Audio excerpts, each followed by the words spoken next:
Are we doomed? Yeah, we are. I personally think so. Are we doomed? I think so. Yes, I think so. If we're thinking about death, ultimately all humans are doomed. Are we doomed? Yes. That's a deep question. No? Why not? I don't think we're doomed, no. I don't think so. Why not? I think humans, we have this cool ability to really connect with each other in the hardest moments. So I think if we're ever in a situation where we might be doomed, I think we'll make it through. I think there's a lot to look forward to. There's a lot of problems that need to be addressed, but with time, there's hope. Western sort of like capitalist societies do a lot of consumption, quite a lot more than is necessary or is sustainable. Like I think we're like kind of ruining our planet, and I also think we're kind of ruining ourselves. A lot of people are dying for the benefit of like our overconsumption, and I think that's pretty dooming. The people that are in power, their time horizon for like the things that we are doomed for, like climate change, they don't think it's their responsibility because they're probably not going to be here when shit really hits the fan. When it becomes an issue that will affect the individuals who hold positions of power, then I think incentives will change and people will adapt in ways that we're not going to be doomed to that. We were just talking about this. Like, we were talking about if we can have kids. Can we even have kids? Like, is there going to be a world for us to have kids in? So in that sense, if I really want to have kids and I can't have kids, I'm doomed personally. But then we as a society are doomed collectively because then we can't follow through on our motivations, goals, ambitions, dreams because we're not treating our planet right. We have passed the point of no return when it comes to environmental threats and harm, and the human race will die off sooner rather than later. That's why I think we're doomed.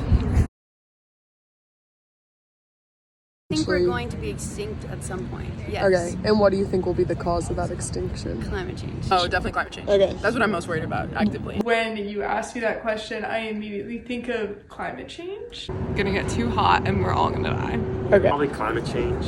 Okay. We'll have like some big disaster or something happen. I think that's our biggest threat. Climate change, but not for like maybe another century or two. I do think that climate change is happening very rapidly. So that's been very scary. I feel like this is the first year where I'm like, oh, winter is not gonna exist.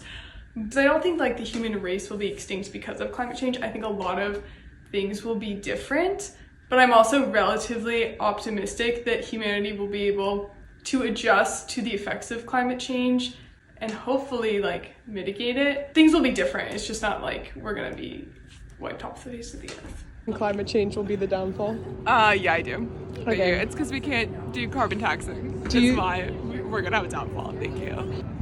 Even today, like it's March 1st in Chicago and it's 70 degrees out and it's lovely.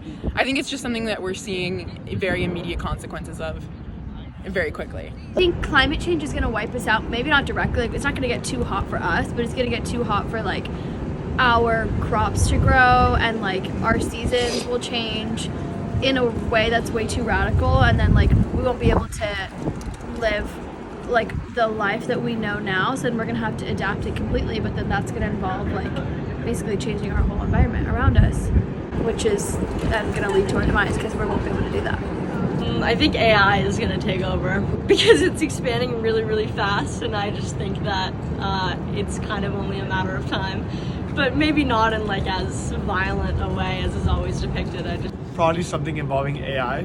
Like things are just accelerating extremely rapidly to the point where like it's hard to predict what capabilities it'll have in a year, 10 years, etc. And that's just a little scary. I feel like a lot of people with the upcoming election might think that we're doomed. Yes, there's definitely climate change. The pandemic we've seen can definitely wipe out the human race, or has the potential to. But I do think that the current state of politics has the potential to doom us, especially with the upcoming US 2024 election. If there was an existential threat to wipe out humanity, what do you think it would be? Probably nuclear warfare. That's something that feels really out of individual control. Such few people have the power to do that, and it's so destructive generally. Okay. But in terms of wiping humanity out, I more think of like geopolitical conflict, like wars, or even like AI. Of conflicts between people that would cause them to kill each other with like really advanced technology. I guess pandemic, maybe another pandemic. I don't know, it just seems most reasonable given current events. One of the biggest threats at the moment is the fact that microplastics are going to make men infertile in our lifetime. Once we lose the ability to reproduce, I don't really see a solution to that one. Do you think our generation would agree with you? Yeah, I think so. I feel like Gen Zs are pretty like on top of the issues, more or less. I think mostly. Like, I think people see climate change as like the threat of our time, but also none of us seem to care enough about doing anything about it. So I'd say we would agree, but I would say a lot of people have like this sneaky hope in their stomach that like technology is going to save us all. And I think that's part of why we're doomed, is that we all are hinging on this like big technological solution that we don't know what it is, and like maybe it will happen and maybe it won't. But I think none of us are really doing anything on an individual or community or even like national level because we're hoping that some like weird tech company is going to solve it all for us. So I would say my generation would agree, but also a lot of people would be like, no, probably some technological innovation is going to fix it. Yeah, I think our generation is super cynical about the future, but I also think our generation is doing the most to try to change the future that we all fear. So I think they would definitely agree with me that we're doomed, but they would also agree that we're trying not to be doomed. Generation would focus more on climate change, which I do also think is a really big factor in what's dooming us. It is 67 degrees outside, which is 31 degrees Fahrenheit above the average of what this day usually is, which is honestly terrifying. So I do think that if political leaders don't get their act together and start caring about climate change more, I think that's what our generation thinks that is most likely going to doom us, obviously because the changes have been so drastic in our given lifetime as we've grown up, and it's just only going to get so much worse. I think it is very polarizing still, and there's a lot of people that would say they still don't believe in climate change, but I think regardless of that, you can't deny the consequences that we're seeing, even if like they're in short term beneficial to us. Like, we get to enjoy this day. Like, you can't help but think about how this is going to affect us next year or even next month. I took a class here called Is Humanity Doomed like 3 years ago. We learned that systemically we're all doomed, like the global warming, like climate change, like that's definitely happening. We're too late to stop it. Like late stage capitalism is also not helping us out, and that a lot of like religious institutions kind of support the idea of a doomsday, and that's just like always been present in culture throughout time. Like 20-25 people, and we all kind of voted for humans finding a way no matter what. We believed that we would keep going on, even if it meant that we were changing in like a really significant way. Like, I think at U Chicago, we're taught these theoretical models of like how people think and believe, and that they're widespread enough that many people here would have a similar belief as me. And I think it's important to stand up for our beliefs when it comes to like talking to people that have a stake in the matter, like defending what we think is the right thing to do right now while we're not the decision makers is what we can do best right now. I think that on the individual level, people should strive to be more environmentally conscious and try to reduce their footprint. The most helpful intervention would be for large corporations that emit the most emissions to take action to become carbon neutral and attain net zero goals. I think it's also important for the countries that are causing the most pollution to wake up to the need to implement all these changes.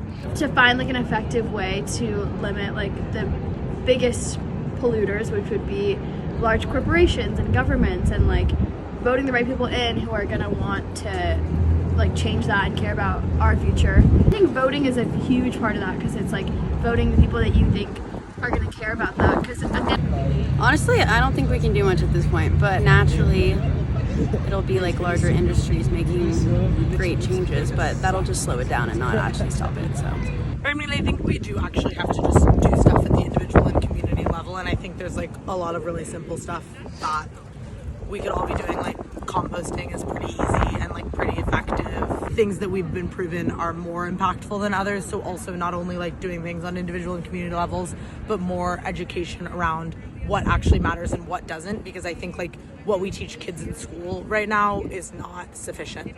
And we don't really explain. We just say, here's what you should do, like bike, but like we're not gonna bike, we're gonna drive when it's more convenient. So I think mutually assured destruction is the best policy that I could have. So maybe that's like more agreements within countries to like back each other. Nuclear thing is an interesting like parallel between the climate issue and the geopolitical issue, because I think that nuclear power is like so important to curbing carbon emissions, and I think we should use more nuclear power. But I also, like with rising geopolitical tensions, the idea of nuclear warfare is something that obviously no one would like to deal with. There are solutions to these problems, but sometimes the solutions to one problem can cause another problem, so. Even just posting on social media, you can influence your followers even if you only got a couple. There's gonna hit a critical threshold where we're all gonna have to forego our daily lives and actually just focus wholly on addressing climate change. And I would like to think that when that comes, everyone will be all in. But I think there's always going to be a significant portion of our generation that's going to continue living on as long as possible, even if it means dooming everyone else. We're kind of seeing the people pushing back against leaders that they don't want, they don't care for, or they believe are just contrarian to what's best for humanity. I don't know, I think there's a lot of existential threats. I think it's probably all downhill from here, but it's February and it's 70 degrees, so, you know, if we're doomed and the world is gonna end, at least we get to be outside while it happens.